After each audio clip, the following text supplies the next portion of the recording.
Good morning students. Let's continue chapter 7. Our topic is human resources.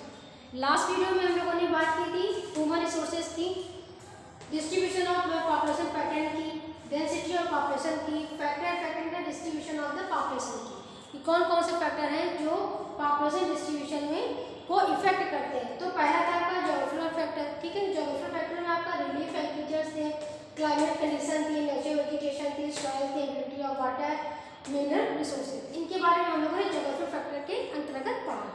उसके बाद फिर हम लोगों ने पढ़ा economic, social and cultural factor कि ये जो फैक्टर है ये किस प्रकार से जो पॉपुलेशन आपके पैटर्न डिस्ट्रीब्यूशन है वो किस प्रकार इफेक्टिव होती है।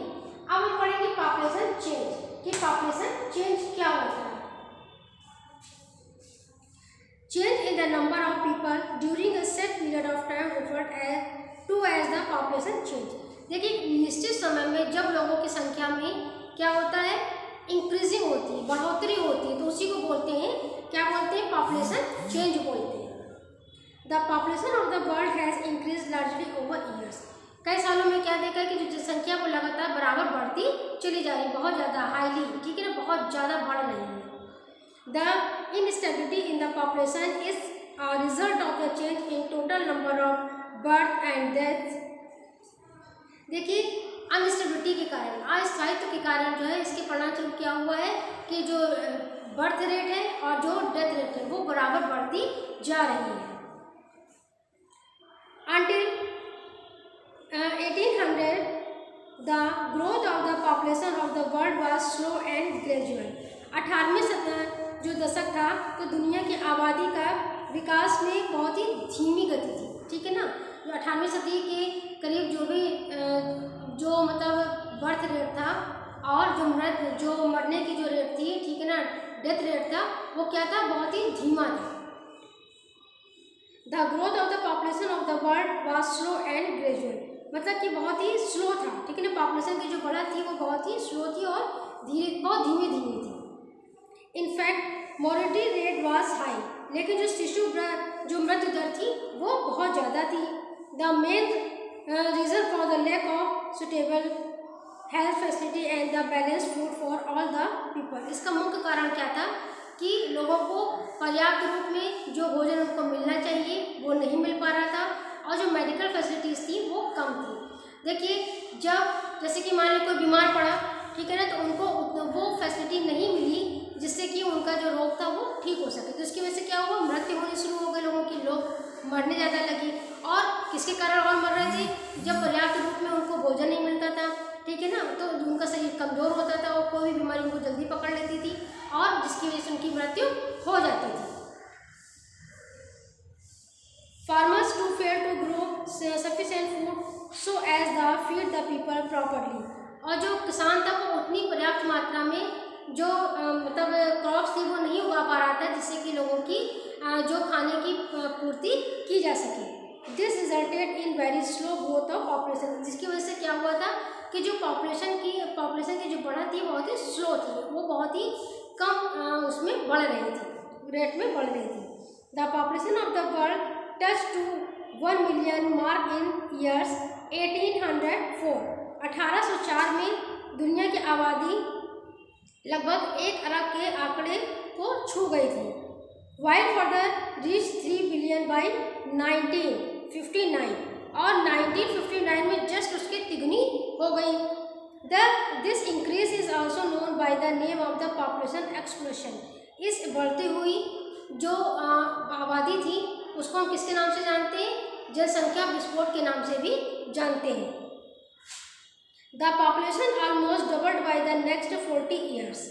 लगभग जो पॉपुलेशन है वो लगभग आज से आने वाले 40 साल में और क्या हो जाएगी, डबल हो जाएगी।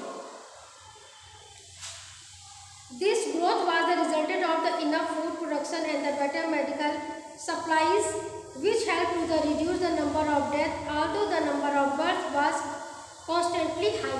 उसका रीज़न क्या है भाई, देखिए जो जनसंख्या क्यों बढ़ रही है, आज जो साइंस ने इतना डेवलप कर लिया है, डेवलपमेंट हो चुका है साइंस में, इतना डेवलप्ड हो गई है साइंस, जिसकी वजह से क्या हो गया है, कई जो जानलेवा बीमारियां थी उनका इलाज ढूंढा जा चुका है, ठीक है ना, तो इसकी वजह से क्या हो गया है, लोग मर नहीं रहे।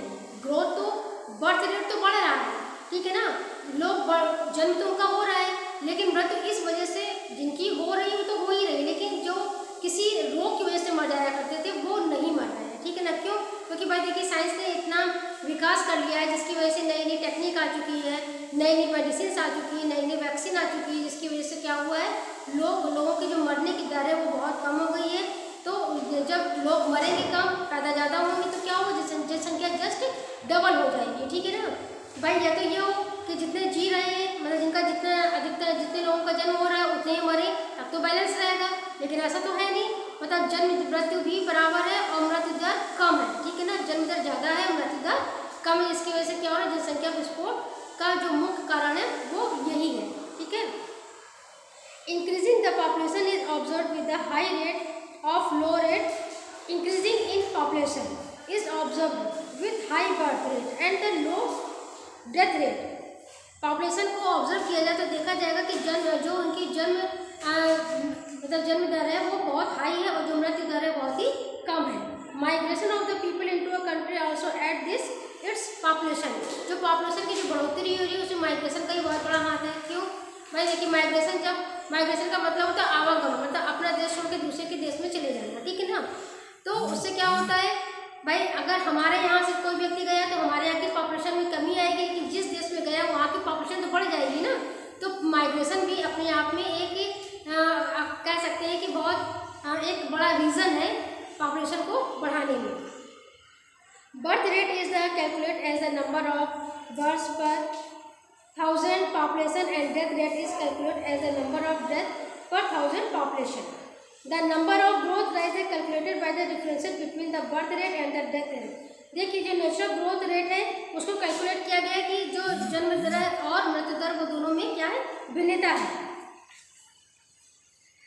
The movement of the people into a country or the outside it also affect the size of the population. किसी देश या उसके बाहर के लोगों की आवाजाही, ठीक है ना, उसकी आबादी के आकार को भी प्रभावित करती है। जैसा कि मैंने आपको बताया कि जब लोगों का एक देश से दूसरे देश में आवागमन लगा रहता है और जब वो इस पूरी तरीके से वो रह जाते हैं तो एक देश की आबादी तो कम हो जाती है और दूसरे देश की आबादी बढ़ जाती है। As people move out of the country it is referred as the emigration, ठीक है। जब एक व्यक्ति जो होता है, जैसे लोग अपने देश को छोड़ करके बाहर चले जाते हैं, जिसको बोलते हैं प्रवासी, ठीक है ना।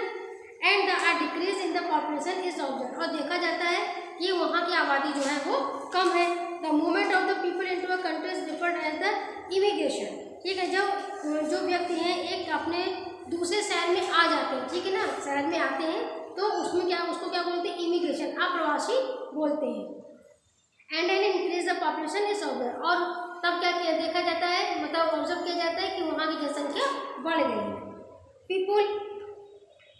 People move in search of better job opportunity from the underdeveloped nation to more the developed nations.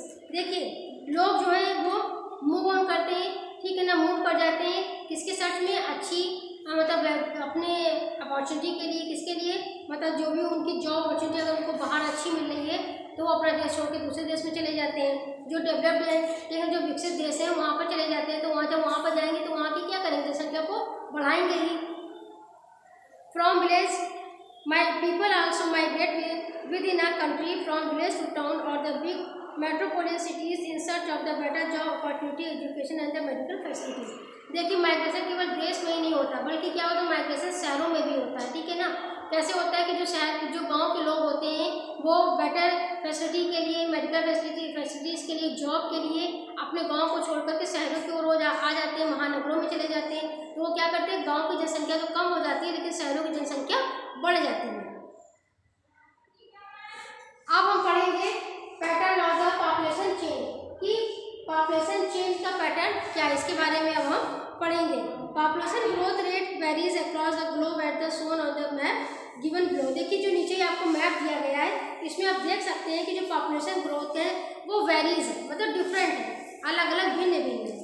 There is an the increase in the world population but it is not same in all the nation. एक देश में population जो है बढ़ी हुई है लेकिन दूसरे देश में क्या है, पॉपुलेशन नहीं बढ़ी हुई है, ठीक है ना। फॉर एग्जाम्पल के रूप में देखते हैं, Kenya had a rate and the death rate. जो केनिया है उसकी जो बर्थ रेट है वो भी हाई है और जो डेथ रेट है वो भी हाई है। विल इम्प्रूव मेडिकल फैसिलिटीज़, मतलब मेडिकल फैसिलिटीज़ होने के बावजूद भी, ठीक है ना, the death rate was check well the birth rate remain high, resulting in the high growth rate of the population in the country. In countries like the United Kingdom, the low birth rate as well as death rate resulting in the slow growth rate in population there, ठीक है ना। जैसे इन देशों में क्या है, जैसे कि यूनाइटेड किंगडम में the low birth rate as well as death, जो वहाँ की मतलब जो डेथ जो रेट है वो क्या है, लो है, as well as death rate resulting in the slow growth, जिसकी वजह से क्या हुआ कि वहाँ की जो पॉपुलेशन है वो बहुत ही स्लो है, रेट ऑफ द पॉपुलेशन ज़्यादा, वहाँ पर जो जनसंख्या है वो वहाँ पर भी क्या है, कम है। अब हम पढ़ेंगे पॉपुलेशन कंपोजिशन के बारे में, ठीक है ना, कि पॉपुलेशन कंपोजिशन क्या होता है, जनसंख्या रचना क्या होती है। Literacy the two comprehend the economic growth of the nation, we need to recognize the different characteristics of the people of that nation. The characteristics trait that we need to know of the qualities like literacy level, age, death, sex और health, occupation and the income level। देखिए जो population composition है उसमें सबसे ज़्यादा महत्वपूर्ण चीज़ क्या है, इकोनॉमिक है, ठीक है ना। एज वी सी, जैसा कि हम देखते हैं that Japan and the Bangladesh has almost some same population, जैसे कि हम देखते हैं कि जापान में और बांग्लादेश में क्या है, सेम पॉपुलेशन है, ठीक है, but Japan is far better developed economically as the compare to the Bangladesh. लेकिन हम देखते हैं कि जो जापान है वो क्या है, बहुत डेवलप्ड है, ठीक है ना, विकसित है, आर्थिक रूप से बहुत ही ज़्यादा विकसित है, किसके अपेक्षा, बांग्लादेश की अपेक्षा। सो इसीलिए now the question is which factor have determine the economic growth of a nation.